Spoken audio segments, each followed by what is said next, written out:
আল্লাহ তাআলা বলেছেন লা তুদরিকুহুল আবসার, কোন দৃষ্টিশক্তি তার দৃষ্টির সীমানার ভেতরে আমাকে পরিব্যাপ্ত করতে পারবে না। মূসা আলাইহিস সালাম বলেছিলেন রব্বি আরিনি, আয় আল্লাহ আমি তোমারে দেখতে চাই। আল্লাহ কি জবাব দিয়েছেন? আসো দেখো না। আল্লাহ বলেছেন লান তারানি, লান, কখনোই দেখতে পাবে না। মূসা আলাইহিস সালাম খুব আদরের নবী ছিলেন, উলুল আজম পয়গম্বর ছিলেন। তিনি পুনর্বার বললেন আয় আল্লাহ তাআলা আমি তোমারে দেখতে চাই। আল্লাহ তাআলা বললেন আচ্ছা ঠিক আছে, দেখতে যদি চাও তাহলে একটা পরীক্ষা দাও, টেস্ট পরীক্ষা হবে। আল্লাহ তাআলা তার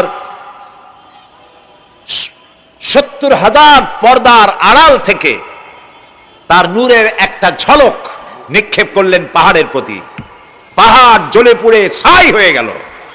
মূসা আলাইহিস সালাম শুধু এক পলক দেখলেন আর আল্লাহু আকবার বলে চিৎকার মেরে বেহুশ হয়ে পড়ে গেলেন।